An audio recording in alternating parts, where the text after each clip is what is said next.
I'll tell you one thing I've learned is that we underestimate the capabilities of our students. Hope sits on the kindergarten carpet in every classroom in the world. And that is 100% true. There it is. There's 30 kids sitting there looking at the teacher. There's tomorrow. It's right there. Question is, what kind of humans are those 30 kids going to be? And if we think like that, we're on point.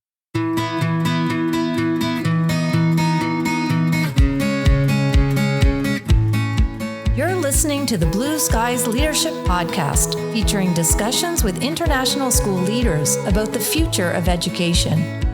The podcast embodies the spirit of reciprocity by sharing strategies and change initiatives from leading schools around the world. Here are your hosts, Dan Kerr and Daniel Mendes. Well, Daniel, what do you think? 10 episodes in. I can't believe it. 10 down, 1,000 to go. We've had a great time. It's just been an amazing professional development for us. Yeah, I agree. I'm going to talk a little bit about some through lines that I've found, and I'd like to ask the same question of you. The thing that has resonated most deeply with me from the 10 guests that we've had is really the foundational relationship piece, which is near and dear to both of our hearts. And if we can get the relationships right, and if we use that as the jumping off point for everything we do in education in the schools, I think we'll go really amazing places. Like that, it's that relationship piece that has been so uplifting for me to hear about. What about for you? I think we heard a lot about sense of urgency.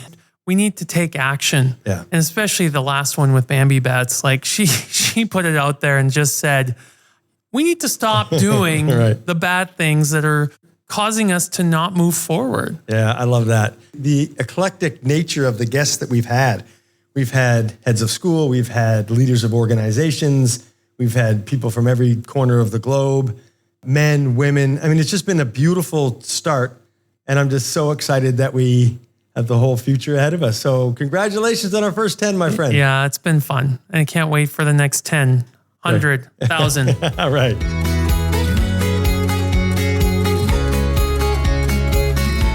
So we're always on the lookout for educators who are truly making a difference, and today's guest embodies that spirit perfectly. Absolutely. We're thrilled to introduce Gavin McCormack.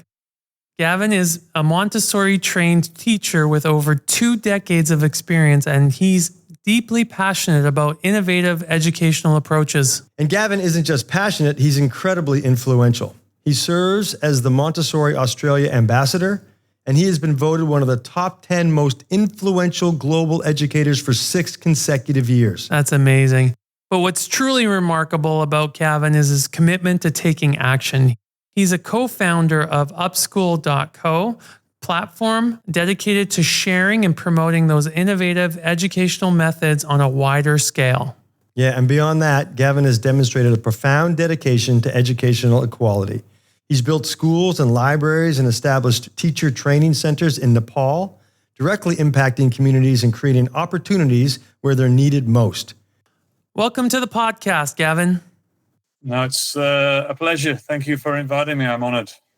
The question we always start with our guests is really around the idea of a blue sky vision of schools. What does a blue sky vision of school look like for you, and where should the world of school be heading? And maybe what should we all be prioritizing as leaders to bring this to life? Can you talk a little bit about that for us today? Everyone's sky is different. Depends where you're looking from, right? It just depends, what your perspective is. Rather than trying to sweep the whole world with what I think is the right vision, which I don't think is my job or I have the right to do. One of the things I love to think about and consider is school is different for every person. Everybody wants something different out of this journey. There's no question about that. I think quite clearly in the last 250 years, we've lost our way a little bit of what education means and what it is. And that's well documented, well researched, well talked about. We won't go into that. We won't go into Victorian Britain. I mean, we've probably done it 1,000 times. But what I think is really important, this struck me in a conversation in the back of a taxi one night on the way to the airport, flying overseas somewhere. I was talking to the driver, and he asked me what I do for a living. And I said, I'm a school principal. I'm a school teacher. And, we got chatting, and he said, I'm sending my daughter to a particular school for high school. And I said, can I ask you why you're sending your daughter there? He said, well, it's a really good school. And I said, can you tell me why it's good? And he said this, well, it has an Olympic swimming pool. All the teachers have got really good credentials. The website's amazing. And a lot of people I know are going there. And I said, so does that make it good? And he said, what do you mean? Doesn't it depend what you want your child to become in the future? Isn't education about cultivating a future human? Because success today in school will be a human walking down George Street in 25 years' time. If I was to consider what a good school would be, I would start to think about what character I would want my child to have, what values I'd want them to hold, and what kind of human I want the school to cultivate when they leave eventually. And then he just stopped the taxi on the side of the road. He stopped and he turned around and just looked me dead in the eye and was like, you know what, I've never thought of that before. You're quite right. But I think that's it. The blue sky school is really not about grades, points, scores, the size of the swimming pool, how good the website looks, how nice the uniform is. None of that. I think blue sky education is what kind of humans do we graduate and send out into the world? When schools pivot and start to focus on that, and parents start to realize that going to school is not about becoming something, as in becoming a job. It's about who you become while you go through schools. I don't know the guy's name, but he said, educational success will be seen in the humans that walk down the street in 20 years' time. And I think that, for me, is blue sky. And if we can pivot and start to think of education like that, then the world that we know today will change. I say this, hope sits on the kindergarten carpet in every classroom in the world. And that is 100% true. There it is. There's 30 kids sitting there looking at the teacher. There's tomorrow. It's right there. Question is, what kind of humans are those 30 kids going to be? And if we think like that, we're on point. Schools need to provide the environment that will impact that child and create the humans that we want to see in this world. You do a lot of work with Upschool. There's a vision behind that. Can you tell me about how it got started and where do you see it going and what has been the impact for the students that have been part of that? I mean, it's a big question. Let me try my best to do it for you in one answer. Previously, I was a school principal over in Manly in Sydney. I had a school there, a primary school and a preschool. When I took the job, I sat with the board and, I was really honored to be given a job as a principal. In fact, I had imposter syndrome. I was like on the first day behind my desk with my computer thinking, what do I do? Like, how do you be a principal? What, do I just type or who am I emailing? It was really funny. They're going to find out soon. They're going to burst in the door and say, what's this guy doing here? Get out of here. When I was at the school, I had a great team of teachers, amazing community, great kids. I started to use that school as a kind of guinea pig to say, okay, how far will these kids take it if we just let them free? If we just say to them, by the way, nothing's off limits. If you want to do something, you can do it. But there's only one question I'll always ask you. How will it make the world a better place? And if you can answer the question, then you can do it. So you'd get kids coming to the office and little 6-year-olds and booking a meeting with the principal. And I'd be in there and they'd come in and they'd little, hello, Gavin, sit in the chairs. It was really cute. And they'd have this project. They'd say this thing that they wanted to do. They'd been in class, they'd been learning about snails, and they'd been learning about whatever it is they've been learning about, and they wanted to take some action. They wanted to do something, whether it was in their classroom, in the community, or globally, it didn't matter. They would come in with this blue sky, really out there idea, and I would always say, and the teachers would always say, can you tell me how it's going to make the world a better place? And if they could answer that, we'd always say, yes, go for it. And we'd be the guide. We wouldn't do any work for them. We just kind of like guide them along the way and encourage them and give them some ideas if they needed it. But we weren't afraid of them failing. In fact, we encouraged that because, quite often in school, if they get 100%, then I'm a great teacher and these are great kids. But actually, when you think about that, that's a failed attempt at education, because if everyone gets 100%, well, really no one's been pushed. Everyone can do everything you've given them. Where's the learning? There's a bit of consolidation, yes, but where's the step forward? Then what happened was the pandemic came around and we had to teach online. A few of my teachers were struggling with the Zoom and all of this jazz. So, I started to step in and teach some of the classes. By this time, I had about, 50,000 followers on LinkedIn, and I was reading that India was closed and all this stuff. So I started making all these resources and sending them out to the world and saying, look, if you can't get to school, then here's a plan for the week, and here's all these links and all the little stuff you can do. And I was teaching online in my school, and I decided to push the link out to the world. So instead of just teaching my 30 kids, I was teaching thousands of kids. And I was also reading a story every night online at 7 o'clock. I think I did it for 100 days in a row. And beginning, there was just my niece there. And then at the end, there was 20,000 kids. So I had this realization that now we've got the internet and we can use Google Meets and Teams and Zoom. You can literally teach everyone at once if you want. You can just get as many kids in a lesson who can't get to school and do it. So I have a good friend of mine, Richard Mills, and he's a teacher down in Victoria. And we talked on the phone for maybe a year, drive home every day in my car. I've got an old Datsun 260, and I used to drive home in the car and chat to him on the telephone. And we'd talk about this concept, this idea. And I'd done all of this kind of testing in my school to see what the kids could do. So I quit my job. I said to the board, I'm leaving. We went away and we opened Upschool. And at the beginning, we were just teaching small amounts of children here, there, and everywhere, 30 kids here, 40 kids there. And we were making these courses like Write a Book to Change the World, where they get to write and publish and illustrate their own book. Be the Change, where they get to take on all 17 SDGs and do it in a real hands-on, tactile way. And the precursor to them doing the course was that at the end, they'll do some good in the world. If they publish a book, other kids will read it. If they take on the SDGs, well, the world will get better through their hands-on, real-world tactile actions. It soon got out of hand very quickly, with schools coming along and going, wow, like this content is fantastic and it's free of charge. I can't believe it's free. Now, we're 3 years down the track, and we've got hundreds of thousands of kids come to school from every country apart from North Korea. We've got the biggest 5 schools on the planet all come to Upschool. So Beacon House in Pakistan, 315,000 kids. CMS, 60,000 kids. DPS, 300,000. We've developed these amazing relationships with all of these schools. The things that they have been doing, we don't have enough time in a lifetime to tell you all the stuff. I'll tell you one thing I've learned is that we underestimate the capabilities of our students 100%. Because all the courses that I write, I train the teachers before they come online and say, hey, by the way, to pull this off, you have to be a teacher that is going to allow your children to try things that might go wrong. Don't worry. It's not a representation of you as a teacher. You're not a failing teacher. In fact, you're a succeeding teacher if your children are failing. It sounds paradoxical because you're letting them try something new. And when you fail, of course, you know that you learn so much through failure. The things that children have been doing around the world, from planting forests with 25,000 trees to see their first bird, and writing thousands and thousands of children have written books and published them, which is astounding. A school in Kerala last week broke a world record by publishing the most books in one day.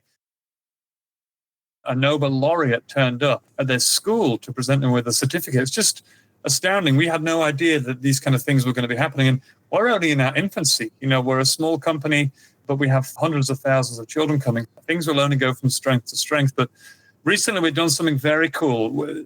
A question kept coming up, which was, when the kids do this work, all this work, what do we do with the work? When I call it work, I mean, what do we do with everything they do?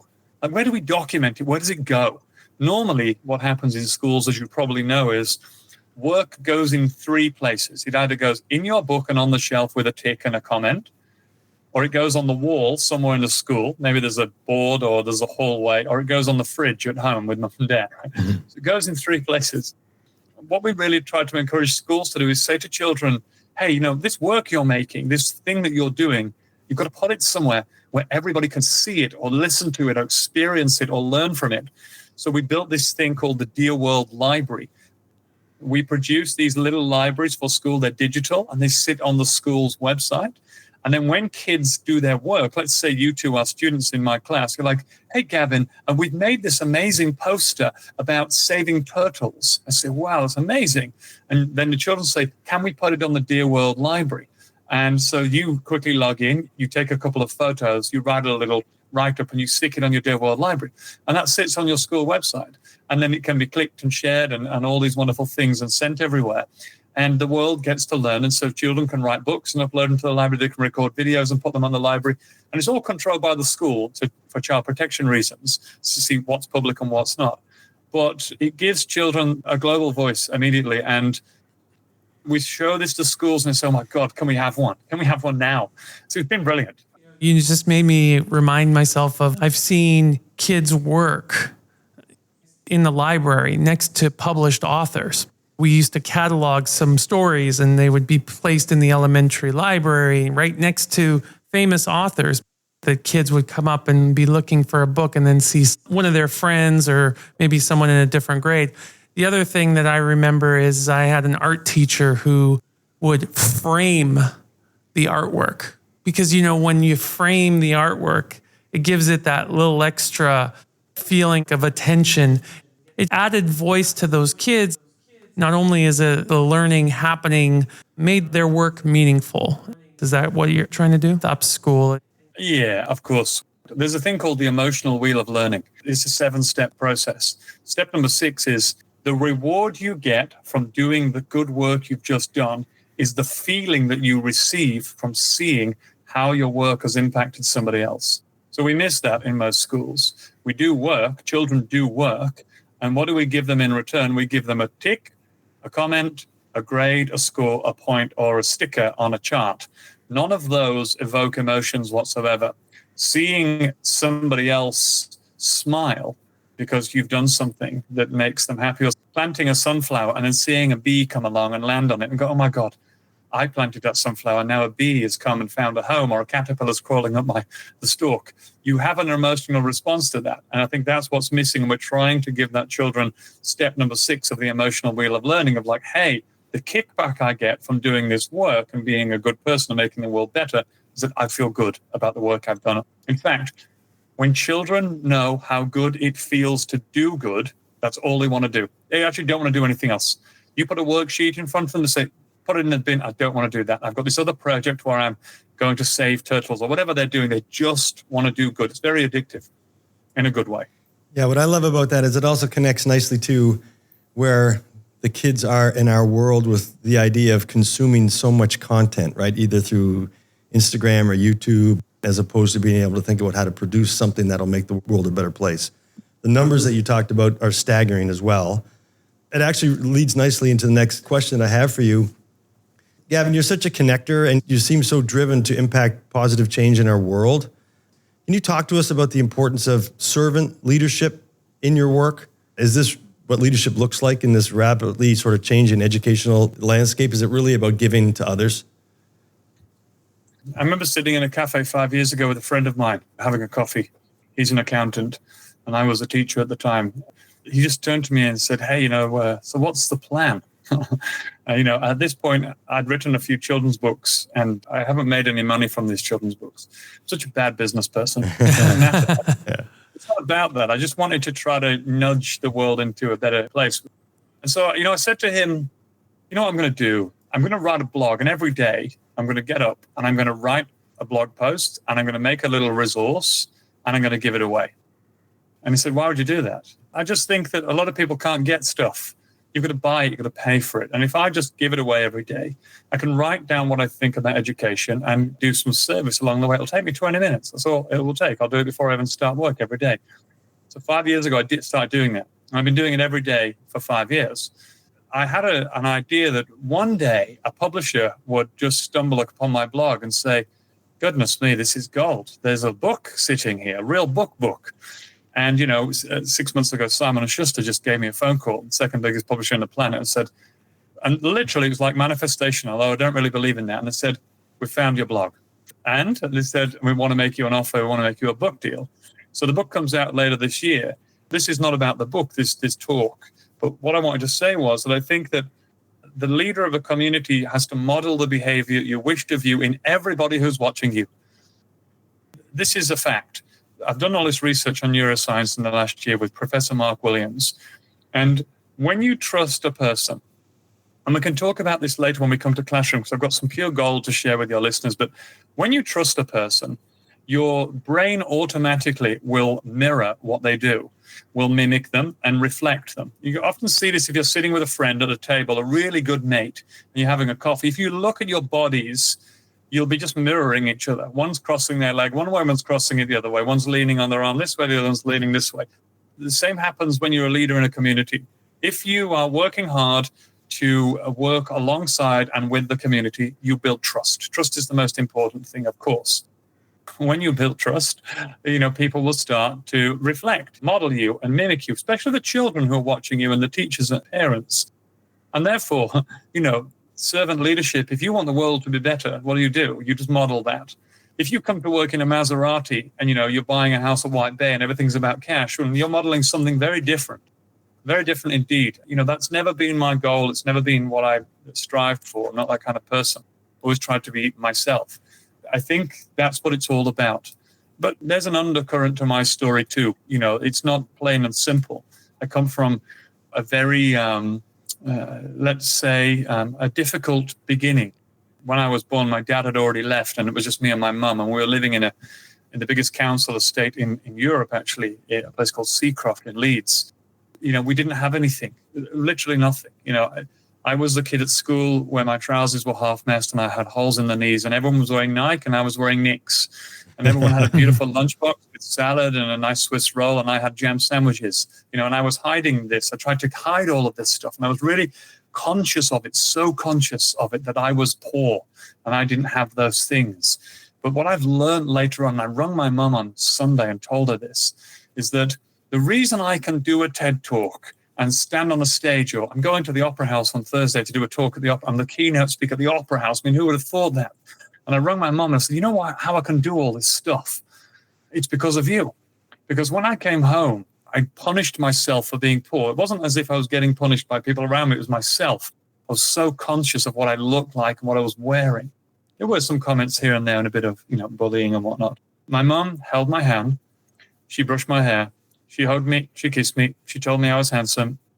All these little things that just made me feel that no matter what went wrong out there in the world, no matter what I tried to do, no matter how hard I fell, I could always just go back to home and I'd be safe, be fine. Because all the stuff that she couldn't buy, she gave me. Sometimes I feel that we're giving children all of these material things, but we're missing the things that don't cost any money. And later on in life, those are the things that will cause our children problems. They'll say, that's what it's about. This leadership that we're talking about is about modeling the things that really matter.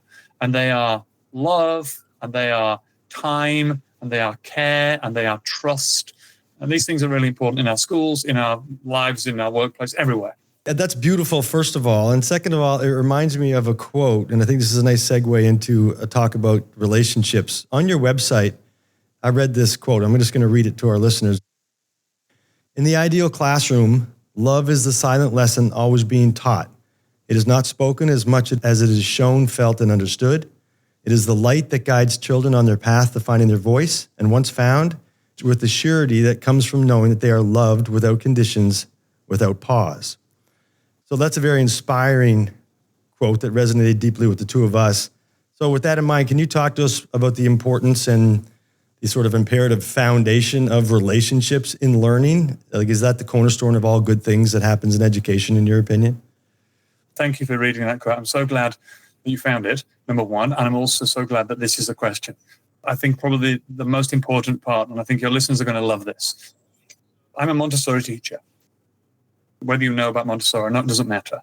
Montessori is something that's been around for 150 years. There's lots of things to it, but there's one thing that all Montessori teachers do, and that is every single day, they stand at the door and they greet every child with a handshake, every child. And we've all seen these viral videos in America where they're doing a fist bump and a high five or not on a dance. So Montessori for 150 years, stand at the door, shake the hand of the child, down on one knee, and look them in the eye and ask them something about their own life. Hey, by the way, Daniel, I heard you've got a new guinea pig. How's your guinea pig go? Now, I'll tell you these two things that happen. It's really a miracle. So the first thing is, I didn't know why I was shaking hands with children at the door. I just thought it was a thing that we did. It's like a cultural thing until about a year and a half ago. My brain knows when my hand is touching my arm. So right now, my brain is saying, I can feel you're touching skin, but I know it's your skin. So do nothing. Now, let's say I'm at the door as the teacher and little Tommy turns up. I say, good morning, Tommy. How are you? I go down on one knee and I shake his hand for 10 seconds. I grab his hand. Good morning. How are you? My skin now is touching Tommy's hand. And my brain and his brain say, ooh, that's skin. I know that. but it's not your skin. That's somebody else's skin. Now, if you're touching somebody else's skin, that means there's two of you. And if there's two of you, you're 100% safer than you were 1 minute ago. Now, if you're safer in the Paleolithic brain, well, that means you're less likely to be eaten by a tiger or something in the jungle. So, you know what I'll do as a reward for being 100% safer? I'll release some oxytocin into your bloodstream, the cuddle hormone. I'll lower your blood pressure and I'll lower your heart rate, ultimately lowering your anxiety. So by doing that at the door, immediately you are allowing your children to feel safer. Safety means that you are now ready to learn. There's no fight or flight. Cortisol is now gone. Oxytocin is replacing it. In you go and grab your things. Now, that's the first thing. I say this to every teacher out there. Child protection is 101. I'm a school principal. No sitting on the knees, no hugging, none of this stuff. Shaking hand at the door, totally appropriate. But you get my point, that connection is so important. Mm-hmm. Number two, and this is the most amazing part, is what's called the theory of mattering, about letting someone know they matter. I'm shaking your hand at the door, Daniel, but at the same time, I know about your life. I'm always curious about my students. I know them by name. I know what they do, what their hobbies are, what they're doing at home. I'm just interested the whole time. And I know, Daniel, that you've got a new guinea pig. I found out via one of your friends or your mom or your dad, or I asked you a question. I just know you've got a guinea pig. I know that it came last night and you've got it in your house. So what happens is you come to the door and I say, hey, Daniel, morning, how are you? Shake your hand. I say, by the way, Daniel, I heard you got a guinea pig. What have you called it? And you say, well, we've called it, Jonathan or whatever you've called it. Guinea pig. You know what? I would love it if one day you could bring your guinea pig into school. I'd love to see your guinea pig. Now, what happens in a child's brain at that point is this, and adults too. The brain says, you know what? This person here, they have used their free time, their spare time to think and consider and be interested in my life. Therefore, my existence matters to them. And if my existence matters to them, then that means they would like me to stay alive as long as possible. My brain only has one job, and that's to keep me alive. It does everything it can to keep me alive. So if this person is interested in my life, if I matter to them, then they must care for me. And if they care for me, I better make sure I listen to every word they say. I've shaken your hand, I asked you about your life, and in you go and grab your books. And when you sit down, your brain is then going to say, I trust this person cares for me, listen to everything they say. Out of all the research I've done and the books and the work that I've done, if every school on the planet just decided, okay, I'm going to let the kids know they matter, I'm going to be really genuinely interested, authentically interested in who they are, I'm going to connect with them before I even teach, boom. Grades around the world, learning rankings would just skyrocket. I think we missed that. Yeah. Humanity would be lifted. Gavin, what you just said is what Dan and I live. If I could talk about Dan a little bit, he greets every kid every single morning at the door. He knows kids by name. It's a wonderful thing to see when you see teachers connecting. You could just see it in their faces. They just stand up a little bit taller. They walk in proudly. They've been seen. And one of the things that I've always done is greeted everybody, whether it's the students, whether it's the janitorial staff, because I know that other people are watching me greet those other people, and that's what I want to see in the hallways. Yeah, it seems so simple and so foundational, but here we are talking about it, imploring people to do it, right? Yeah, and the problem is we're so caught up in curriculum and content and trying to do everything that we miss the most important part. And actually, the reality is that you'll waste all of your lesson plans, and all the effort you're making is completely wasted, because the kids that feel they don't matter in your class, and it's a good majority of them, they're not even listening. Their brains are off, and the research will prove that. You let them know they matter and then try to teach them, you may as well flush your work down the toilet. The quote is connection before curriculum. That is 101, I think, the most important part. It's crucial, I think, in the world for everyone's well-being. We all need it. In fact, interestingly enough, we are not the smartest creature on the planet. A dolphin, a killer whale, more neurons. Smarter, I'm sorry, to everyone listening. We are not the fastest. Cheetah, will destroy us. We don't live the longest, a Galapagos tortoise. The only thing that puts us the top of the food chain is our ability to collaborate. That's it. There's only one thing. We are the only creature on this planet that looks out for other people outside of our tribe. So you don't get bees going to a field and cultivating the nectar and taking it back to the hive and going, well, the hive's full now, the queen's happy. But there were loads of flowers we didn't go to. Why don't we fly down to a hive down the road and tell the guys, by the way, guys, there's loads of nectar down here. If you want it, they don't do it. No one does it. No creature does it. We're the only ones. You have to put that front and center. We are the connected species. Professor Mark Williams, if you ever want to read an amazing book, it's called The Connected Species by Professor Mark Williams. And it basically tells you the fundamentals of being human. And if you want to teach children, you just need to connect and let them connect. I hope our audience really enjoys listening to it as much as we've enjoyed talking to you. What do the next 6 months look like for you? What exciting things are you up to? You mentioned the book. Anything else that's going on in the next 6 months? Well, you said you knew me well at the beginning, so you know it won't be an empty void. So I'll just spill it out for you. On Friday next week, I'm flying to Oxford for the World Literacy Summit. I'm doing a talk there at Oxford University. We had a little boy who came to Upschool, and he'd come to Australia as a refugee. He lost his parents. He was a mute. He sat in class, no speaking, and he took on the course, Write a Book to Change the World. And he wrote a book called The Day the Banana Spoke. It's on the Upschool website. You can Google it if you want to go read it. And the banana is him. During the process of writing the book and illustrating it, he spoke for the first time. Wow. The therapy of writing his own story of what he'd been through allowed him to have the moment when he spoke. I went to his teacher's school and interviewed her. So I've been invited to the World Literacy Summit to talk about the power of literature. Beginning of May, I'll be heading to Dubai to do some work with some schools over there. Then flying to Cambodia, not far from you, to do some work with some schools there. They've taken one of our courses called The Wonderful World of Trees, where we're planting 1 million trees this year at Upschool, which is going to be fantastic. And then heading to Greenland for 2 weeks to follow the journey of Eric the Red, the famous Viking.